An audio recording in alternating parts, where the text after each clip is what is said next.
This is Brian. I'm going to do a little video on fuel pump diagnosis and replacement on a 97 Chrysler Town and Country.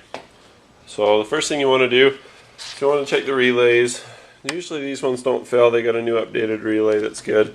But you pull up the tab, push it in, pop it off. The fuel pump relay is this one. It's the second one going this way. You can verify that with your cover. And then the third fuse out of these is for the fuel pumps. You go 1, 2, 3, and the fuel pump's good. The reason that I arrived at the fuel pump being the suspect is the customer complains they crank it and crank it and crank it and it just won't start. So I pulled one of these injector plugs and I used a Noid light. If you don't know what a Noid light is, I'll go ahead and show you real quick. This is a Noid light, and basically what you do is you find the right kind for what your car is. You stick them in there and they plug in so pretty. They're just awesome. And you crank the engine and it flashes. It's like a little 194 bulb or whatever. You could probably even use a 194 bulb and it would flash, and just stick the wires from it in there. But anyway, I had injector pulse. I pulled one of the plug wires, which reminds me I need to put that back on, and checked for spark, and I had spark. On a lot of these you won't have spark, and it's not this coil pack that goes bad, it's the PCM over here. So anyway, had everything else, so I thought, well, we'll try starter fluid. So I loosened the clamp on this, pulled it off, sprayed some starting fluid in there, psh, it fired right up, so it wasn't getting fuel. So to do a fuel pump on these, I was going to do this all without editing. That would be nice, because I tend to be lazy when it comes to editing, and then the video doesn't get posted at all. Here, see, that's where the back axle tube is, and just in front of it you have the fuel pump. First thing you want to do is unplug the plug. You see they've got these annoying tabs. Basically you have to get the tab over, there's a little finger thing in there that you have to depress before it'll go over.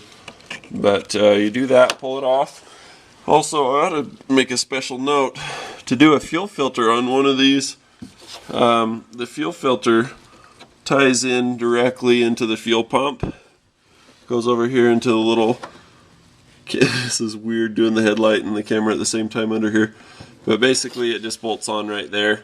And then you've got another line that goes behind the fuel tank strap, down line to this leaking little juncture here. I've got that leaking into a catch pan for now. Man, I just can't talk. I had a fun day skiing today, and ever since then I think I calorie bonked. I don't think I ate enough today. But anyway, that's how you do it. You got two tank straps, one on either side of the fuel sending unit, which is located in here. It's got a big old pickle jar lid type thing, that's what I call them. Then you've got a filler hose that ties in just a little bit in front of the left rear wheel. And so you've got to undo that, be ready to catch some gas, because there's a good chance you're going to look at where that is. I mean, that's, you know, if you got a good full tank of gas, that's going to spill for you. I'm sure that's what I'm going to be having here in a minute. So, tank straps, they're actually bolted on both sides. So, and I don't know how I feel about that. I like the ones that just hook into the frame, you know, like the old school ones like Ford and Chevy have been doing forever. Anyway, that's how you get the tank down. And then don't forget, you have evap stuff located at the back here, I believe. So I'll give a detail on that if it's not there, but I believe that's where the evap connection stuff is. So that's short for evaporative gas emissions control. So anyway, that's the details on diagnosing and replacing the fuel pump and fuel filter for a Town and Country 1997 3.8. The VIN on this one I think is an L, your 8th VIN. So anyway, I hope this is helpful. If it is, be sure to rate, subscribe, comment below, and feel free to favorite this video for reference if you want to refer back to it. Thanks. Okay, so I've dropped the tank straps on both sides. On this side I've got it hanging up on the jack stand. This gives you a good view of what the fuel filter's like. It's kind of an octopus. You got two hoses that come off and go to the fuel pump, and then the other hose goes down line and ties into the vehicle fuel system.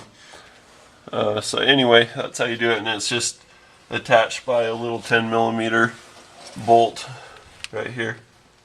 See if I can camera, light, and work at the same time. This actually takes some coordination, more than you would think. But when you pull it out, it's just like that. It's just a whole unit all together. Look at that. It's got a big old long thing on it.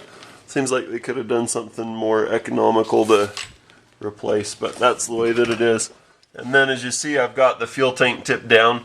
I wound up leaving the fuel filler neck together. It turns out there's a couple of vent lines that go up through the unibody rail system that are a little bit of a pain to mess with. Then you can see that the evap hose is just up over the top right there. So I don't know how well you can see that. I can see it. Now you can see it. So anyway, there's those to be concerned with. If you tip it down, it's, you know, mounted in the tank at kind of an angle, so I'm going to see what I can do this way. It might be a big old gas mess, but we'll see what I can do. Alright, so you've got these two breather vent hoses that you got to deal with that are by the rear leaf spring, and then you've also got the filler neck. To do the filler neck, what I do, just give you a reference, that's the back tire. Undo the clamp that's on this side. I was going to drop this tank because this one, you know, if it weren't full of gas, tipping it down would be awesome. This thing is so full of gas. I started to undo that and just got a big old free flow of gas in the face. So I think I'm going to drain it first. So you loosen that clamp, and then that breather that I showed you on the, or evap that I showed you on the back, here's the corresponding one on the front of the tank. It splits into two lines. One goes to an elbow, and the other one goes to a line on the rail there. I pulled this one off and it actually spilled some gas. That's just because the tank is so full. But anyway, so I've got those done, and then I've got this clamp loosened. I'm gonna pry that down with a pry bar, and hopefully I don't get gas free flow from that. I tried the bottom one and got a lot of gas. I'm gonna try the top one and see if that's high enough to be above the gas line. Okay, so I got the tank down, and the first thing I wanted to do is, it's still full of gas. I never did siphon it, just got too anxious to pull it down. So anyway, what I did is I took a cap, and I don't know what this is from. I think it's from windshield washer fluid or something. I shoved it in there. I tightened the click clamp around it. I'm still stuttering. What's my deal? I don't know. So basically what I do is, you've got your vent lines you disconnect, you got your filler neck, you've got your fuel filter stuff that I already unplugged, an electrical plug, you've got the little vent hose at the front end of the tank. This one connects all the way around, and these are heat shrunk, so forget about trying to take them off at that. But anyway, the tank comes down, and this thing's so full of gas, if I try to take that cap off, it's just going to spill everywhere. So it's got an alcohol built in. These little things, these breather hoses, whistle, they're kind of fun. But anyway, I'm going to tip this up so that it is upright, and let's take it out the top. The way that you get these big old pickle jar lids off is you take a screwdriver and put it here, and then tap the screwdriver with a hammer and get it to move a little bit, and then go the opposite side. If you go just from one side, they can be stuck on the other side and just snap it, and you don't want that. But anyway, that's the next step.